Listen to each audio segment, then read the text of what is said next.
Hello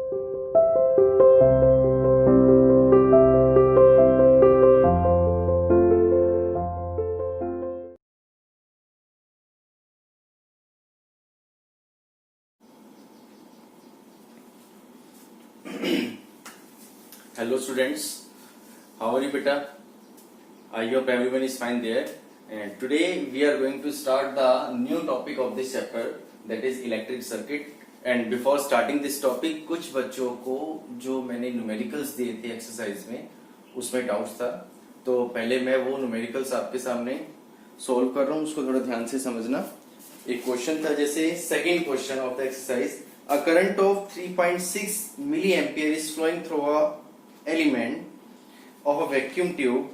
How many electrons are flowing per second through the element? Means इस question में आपको current की value कितनी गिवन है, 3.6 मिली एम्पियर, और टाइम कितना गिवन है बच्चे, 1 सेकेंड। हमें निकालने हैं कि इसके अंदर कितने इलेक्ट्रॉन्स फ्लो हो रहे हैं, और चार्ज ऑन द इलेक्ट्रॉन आपको गिवन है 1.6 इंटू 10⁻⁻19 कॉलम। पहले मैं मिली एम्पियर को एम्पियर में चेंज करूंगा, सो 3.6 इंटू 10⁻³ एम्पियर, क्योंकि मैंने आपको लिखवाया भी है कि 1 milli ampere is equal to 10⁻³ ampere.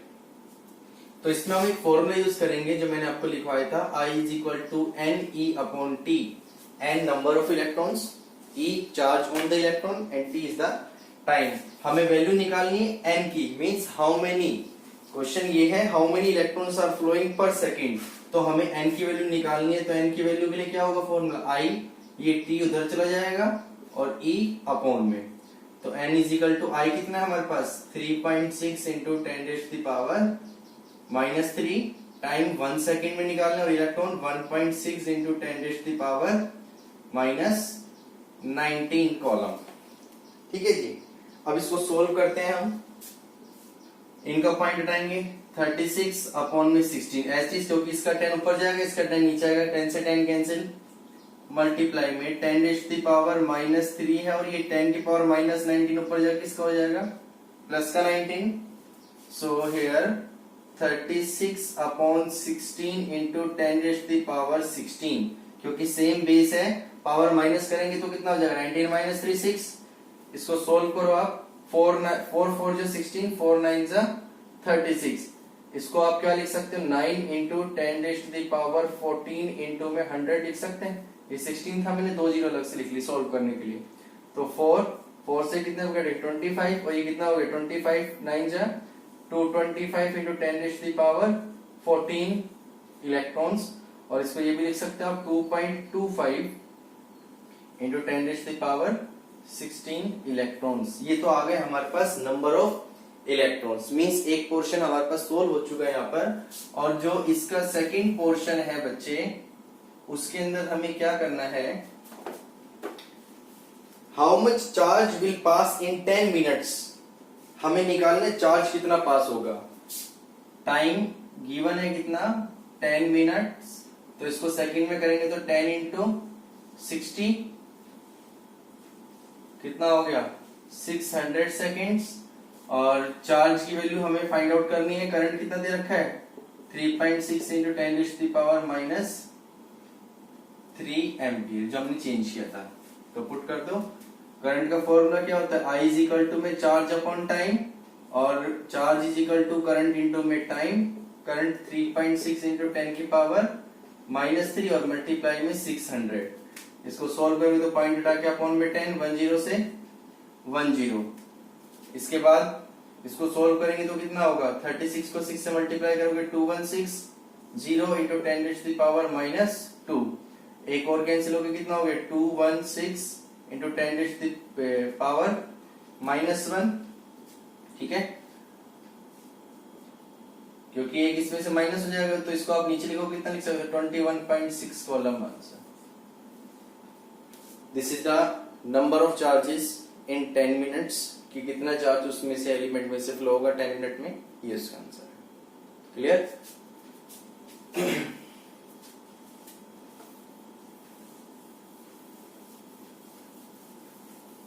ऐसे ही एक क्वेश्चन था इसके अंदर कि how many calculate the number of electron constituting one coulomb of charge. One coulomb of charge के अंदर कितने इलेक्ट्रॉन्स प्रेजेंट होते हैं वो आपको फाइंड आउट करना है।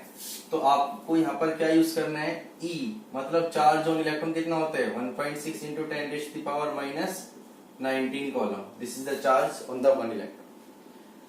तब इसमें नंबर ऑफ इलेक्ट्रॉन कैसे निकालेंगे, 1.6 into 10 to the power minus 19 coulomb of charge contain कितने इलेक्ट्रॉन है इसके पास, 1 इलेक्ट्रॉन, क्योंकि एक इलेक्ट्रॉन पर ये चार्ज है। हमें कितना निकालना है, एक coulomb. Calculate the number of charge constituting one coulomb of charge. One coulomb के अंदर कितने इलेक्ट्रॉन्स होंगे, reciprocal 1.6 into 10 to the power minus 19, ये ऊपर चला जाएगा। तो 10 इंटू में 10 टू द पावर 19 अपॉन में कितना बन गया यहाँ पर 16। इसको क्या लिख सकते हैं हम 1000, और 10 टू द पावर कितना लिख सकते हैं इसको 17 अपॉन में 16। 4 4 जा 16 और 4 2 जा 8, 4 5 जा 20। यस इज, इसको और अगर आप सोल्व करो तो कितना हो जाएगा, ये 2 2 जा 4, 2 से 125। ठीक है जी। अब इसको आप दोबारा सोल्व करो तो 125 इंटू में 10 इंटू में 10 टू द पावर 16 और अपॉन में 2, 2 2 5 जा 10,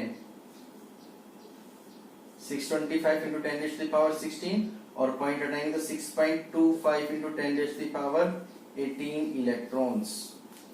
ये क्या है जी, these are the number of electrons present in one column of charge, की एक कॉलम ऑफ चार्ज के अंदर 6.25 into 10 to the power 18 electrons क्या होते हैं जी, प्रेजेंट होते हैं। इज इट क्लियर, यहां तक किसी बच्चे को कोई डाउट? चलिए अब हम शुरू करते हैं आज का अपना नया टॉपिक जो है। हमारा टॉपिक स्टार्ट होता है आज कि mechanism of current flowing through a metallic wire. Mechanism of current flow through a metallic wire. इसको ध्यान से समझना बेटा। देखिए ये मेरे पास एक वायर है,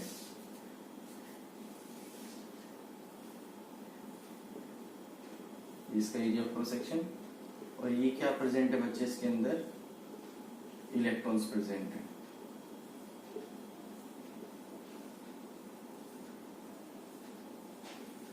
बिकॉज मेटेलिक वायर जब ये है तो मेटल्स क्या होते हैं, मेटल्स आर दो substance which donate the electrons.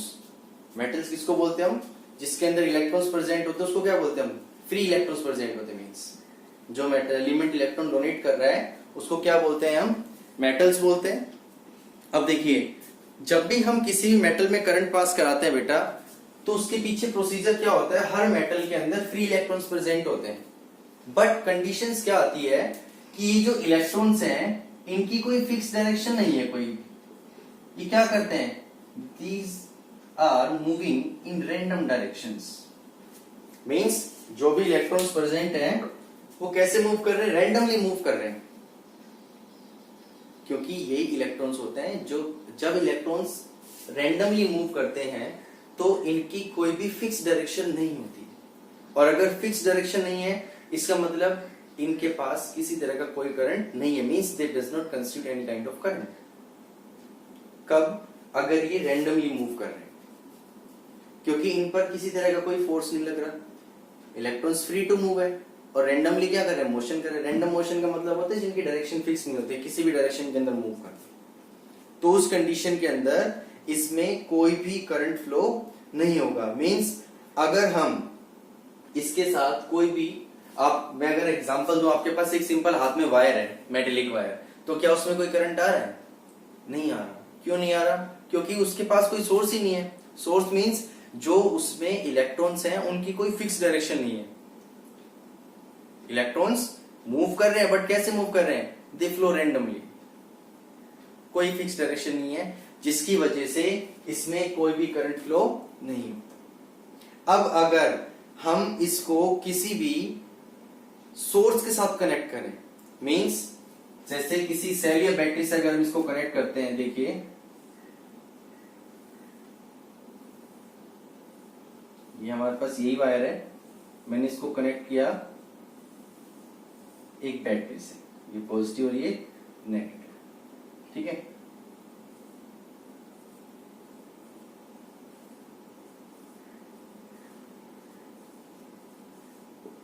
अब हमने क्या ऑब्जर्व किया, जैसे ही मैंने इसको एक सेल और बैटरी से कनेक्ट किया, ये जो इलेक्ट्रॉन है इनके ऊपर एक फोर्स लग रहा है, जिस फोर्स की वजह से हर इलेक्ट्रॉन एक फिक्स डायरेक्शन के अंदर मूव करना शुरू कर रहे हैं। यहां पर इलेक्ट्रॉन की डायरेक्शन कहां चल रही है, इलेक्ट्रॉन की डायरेक्शन चल रही है यहां से नेगेटिव टर्मिनल से कहां पर, पॉजिटिव टर्मिनल की तरफ, इस डायरेक्शन। क्यों चल रही है, क्योंकि नेगेटिव टर्मिनल साइड से इन इलेक्ट्रॉन्स पर एक फोर्स लग रहा है जिसको बोलते हैं इलेक्ट्रोमोटिव फोर्स, जो सेल या बैटरी जनरेट करते हैं। वो फोर्स इन इलेक्ट्रॉन्स पे लग रहा है, जिसकी वजह से ये इलेक्ट्रॉन एक फिक्स डायरेक्शन के अंदर मूव करना शुरू कर रहे हैं। जैसे ही इलेक्ट्रॉन्स एक फिक्स डायरेक्शन में मूव करते हैं, दे कंस्टिट्यूट द इलेक्ट्रिक करंट, और इनको फिक्स डायरेक्शन में मूव कौन करवा रहे हैं, दिस बैटरी एंड सेल, जो सोर्स ऑफ इलेक्ट्रिसिटी। यहाँ पर काम कुछ नहीं है, ये बस इनका काम क्या होता है, फोर्स अप्लाई करना। अगर इलेक्ट्रॉन्स को इन्होंने एक फिक्स डायरेक्शन में मूव करवाना शुरू करवा दिया, तो इसका मतलब उस चीज में क्या, उस वायर में क्या प्रोड्यूस होगा, एक इलेक्ट्रिक करंट प्रोड्यूस होगा। अब इस वायर के अंदर जो करंट की डायरेक्शन है वो हमेशा हम क्या लेते हैं, opposite to the direction of electrons, और जिससे वेलोसिटी से मूव करते हैं उसको ड्रिफ्ट वेलोसिटी बोलते हैं। The velocity by which the free electrons present in the wire moves towards the positive terminal. ये पॉजिटिव टर्मिनल और ये नेगेटिव टर्मिनल है, क्योंकि इलेक्ट्रॉन्स नेगेटिव चार्ज पार्टिकल्स होते हैं, तो वो कहां से मूव करेंगे, नेगेटिव साइड से। उनके ऊपर जो फोर्स लग रहा है जिससे वो एक फिक्स डायरेक्शन के अंदर ट्रेवल करना शुरू करते हैं, और जैसे ही इलेक्ट्रॉन्स फिक्स डायरेक्शन में ट्रेवल करना शुरू करते हैं, तो उस कंडीशन में क्या होता है, उस कंडीशन में उस वायर के अंदर एक करंट जनरेट होता है, और उसकी डायरेक्शन क्या होती है, opposite to the direction of electrons. So this is the condition कि हम किसी भी मेटेलिक कंडक्टर के अंदर करंट को कैसे पास करवा सकते हैं, mechanism of current flow through the metallic wire. क्योंकि जब भी हम कोई सेल या बैटरी अटैच करेंगे तो इलेक्ट्रॉन्स की डायरेक्शन फिक्स हो जाती है, एक पर्टिकुलर डायरेक्शन के अंदर इलेक्ट्रॉन्स मूव करते हैं, और जब तक कोई भी सोर्स कनेक्ट नहीं है तो इलेक्ट्रॉन्स की जो डायरेक्शन है वो क्या है, रैंडमली डायरेक्शन, मींस किसी भी डायरेक्शन के अंदर वो फ्रीली मूव कर रहे हैं।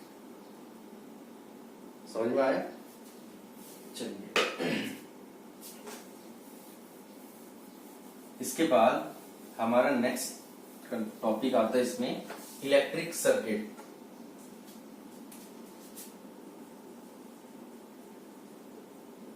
इलेक्ट्रिक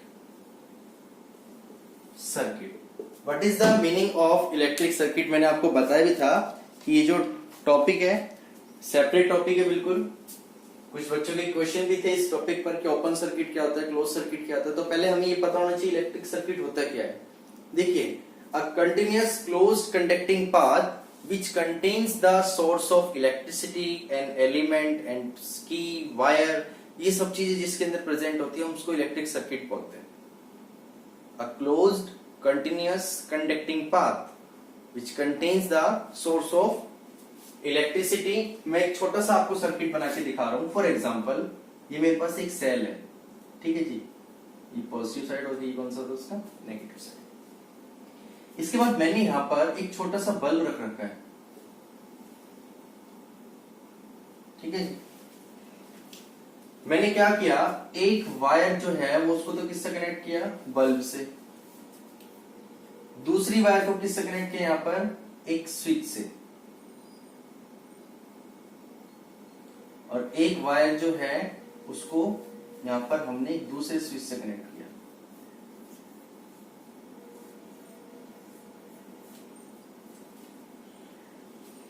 अब देखो, ये पूरा कंटिन्यूअस पाथ बन रहा है, क्लोज कंटिन्यूअस कंडक्टिंग पाथ, जिसमें एक सोर्स ऑफ इलेक्ट्रिसिटी है सेल, एक एलिमेंट है, मींस एक बल्ब है जो हमको जब ग्लो करेगा अगर इसमें से करंट पास होगा तो। एक हमने क्या ले रखा है यहाँ पर, दिस इज द स्विच, कि जब हम स्विच को ऑन और ऑफ करते हैं तो उस कंडीशन में बल्ब ऑन होगा अगर हम स्विच को ऑन करेंगे स्विच को।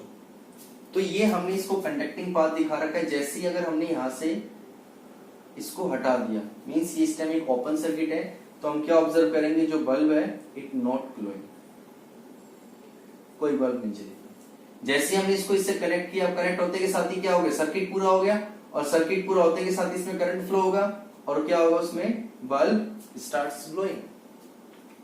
तो इलेक्ट्रिक सर्किट क्या होता है, एक कंप्लीट पाथ होता है जिसके अंदर क्या क्या चीज होती है, एक सोर्स ऑफ इलेक्ट्रिसिटी जैसे सेल या बैटरी, एक एलिमेंट जैसे कोई बल्ब हो गया, ठीक है, वायर हो गई हमारे पास उसके अंदर, क्योंकि वायर की रिक्वायरमेंट होती है हमें, और एक की भी बोल सकते हैं, या जिसको आप एक स्विच भी बोल सकते हैं, उसको क्या बोलते हैं हम, electric circuit. So an electric circuit is a closed continuous and conducting path having a source of electricity, some circuit elements and a switch so that current can flow through the entire path when switch is in its own position। कि जब उसका switch on हो तो current पूरे path पर क्या करे, flow करे, उसको क्या बोलते हैं जी हम, इलेक्ट्रिक सर्किट। कितने टाइप का होता है इलेक्ट्रिक सर्किट, ये हमेशा दो टाइप का होता है, एक होता है open electric circuit,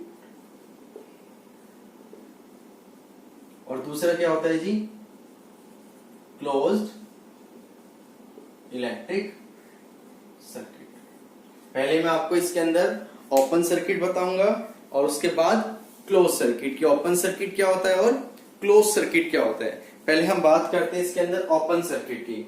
open circuit जिसको बोलते हैं द सर्किट या electric circuit through which electric current can not pass, जिसमें से इलेक्ट्रिक करंट पास नहीं हो सकता, उसको क्या बोलते हैं हम, open circuit. Means for example मैं एक सर्किट डायग्राम बना रहा हूं यहां पर ओपन सर्किट का।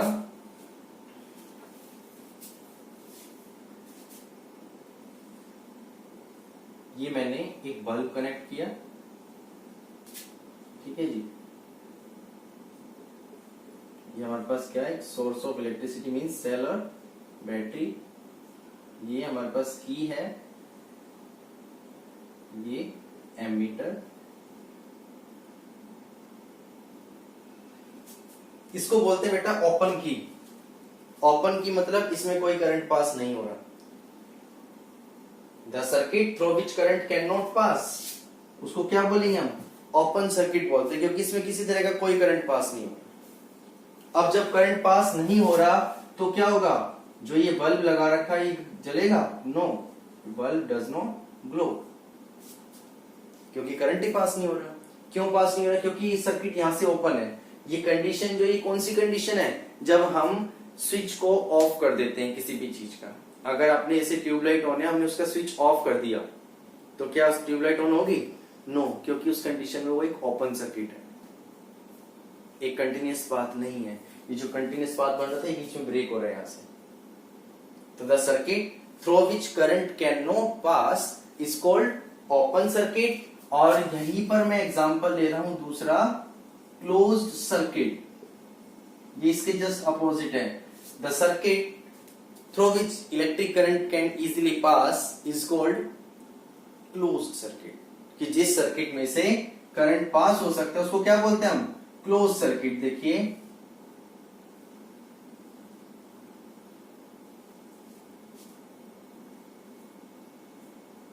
बैटरी है यहां पर, ये की है, ये एमीटर, और ये की कैसी है, अभी दिस इज द क्लोज्ड की। और हमने क्या ऑब्जर्व किया, जो बल्ब क्या हो रहा है, ग्लो कर रहा है, पॉजिटिव नेगेटिव की करंट आई फ्लो रहा है। इसको क्या बोलते हैं जी हम, इसको बोलते हैं क्लोज्ड इलेक्ट्रिक सर्किट। ये जो हमारी की थी, कैसी की थी, ओपन की, और ये कैसी की है हमारे पास, क्लोज्ड की। So an electric circuit through which electric current easily pass is called, क्या बोलेंगे उसको हम, उसको बोलते हैं हम क्लोज्ड इलेक्ट्रिक सर्किट। जैसे हम किसी भी चीज का स्विच ऑन कर रहे हैं, तो स्विच ऑन करने का मतलब है हम उसको क्लोज्ड सर्किट बना रहे हैं, और स्विच ऑफ करने का मतलब क्या बन रहा है, वो ओपन सर्किट। समझ में आया।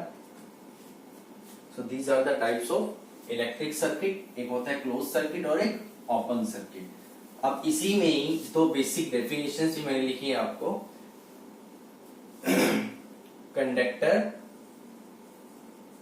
और इंसुलेटर। कंडक्टर्स क्या होते हैं, इंसुलेटर क्या होते हैं? The substance which conduct electricity या the substance through which electric current easily pass is called electric conductor, या जनरली क्या बोल सकते हैं उसको हम कंडक्टर बोल सकते हैं। जैसे ऑल द मेटल्स, जितनी भी मेटल्स हैं, these are the good conductor of electricity. क्यों कंडक्ट करते हैं ये? Due to the presence of free electrons. Question आता है why metal conduct electricity? Because metal contains free electrons which moves randomly and from atom to atom. एक atom से दूसरे atom तक इजीली मूव करते हैं वो फ्री इलेक्ट्रॉन्स, और उन्हीं को क्या बोलते हैं हम? Conduction electrons. So metals are known as conductor. दूसरा अगर हम एग्जांपल लें इंसुलेटर के केस में, the substance which does not conduct electricity is called insulator. कि जिस सब्सटेंस में से इलेक्ट्रिसिटी पास नहीं होती है उसको क्या बोलते हैं हम? इंसुलेटर। जैसे रबर, प्लास्टिक, या एक और, हाँ, कंडक्टर के अंदर एक आप और नॉन मेटल का केस भी ले सकते हैं, एक्सेप्ट ग्रेफाइट। ग्रेफाइट एक नॉन मेटल है, फिर भी वो क्या कर रही है? इलेक्ट्रिसिटी को कंडक्ट कर रही है। समझ में आया? तो insulators, all the non metal except graphite, rubber, plastic, wood, these are known as insulator. Is it clear? तो इनको क्या बोलते हैं हम? इंसुलेटर। और ये क्या बताया मैंने आपको? Conductor. The substance which conduct electricity is conductor and which does not conduct electricity is known as insulator। अब इसी के अंदर कुछ सिंबल्स आते हैं बेटा जो आपको लर्न करने हैं, आपकी बुक में भी गिवन है। मैं आपको एक दो पॉइंट्स बता देता हूं। जैसे सेल का हम सिंबल यूज करते हैं this one, positive and negative, this is the symbol of cell. और अगर एक से ज्यादा सेल कनेक्ट है तो उसको क्या बोल सकते हैं हम? ये बन जाएगा हमारे पास बैटरी। ऐसे ही एमीटर का सिंबल क्या होता है? This is the symbol of ammeter and this is the symbol of voltmeter. एक सिंबल होता है बच्चे जी से डिनोट करते हैं, सिंबल होता है गैल्वेनोमीटर का। किसका होता है? गैल्वेनोमीटर। ऐसे ही this is the symbol of fixed resistance. ये फिक्स रेजिस्टेंस का सिंबल है, fix resistance. And this is the symbol of variable resistance, जिसको क्या बोल सकते हैं हम? यहाँ पर रियोस्टेट भी होता है। रियोस्टेट एक डिवाइस होती है जो फिक्स वोल्टेज पर रेजिस्टेंस को चेंज करता है। ठीक है जी। ये एक सिंपल वायर का सिंबल होता है। ये जो सिंबल होता है ये ओपन की का होता है। This is the symbol of closed की। इसको हम स्विच के अकॉर्डिंग भी दिखा सकते हैं। इसे दिखा रहे हैं, ये हमारे पास कैसा है? ओपन स्विच है, या क्लोज स्विच, जिसको हम वैसे स्विच ऑफ होता है उसको बोल सकते हैं हम। और इस कंडीशन के अंदर हम दोनों को कनेक्ट कर दें तो ये क्या होगा? क्लोज की। और इसको हम क्या बोल सकते हैं? स्विच ऑन कंडीशंस के अंदर। ठीक है जी। तो ये जो मैंने आपको आज का टॉपिक पढ़ा है इसको अच्छे से आपको रिवाइज करना है। फिर भी अगर किसी बच्चे को डाउट हो तो आप मेरे से पूछ सकते हैं। Thank you, God bless you, stay home, stay safe.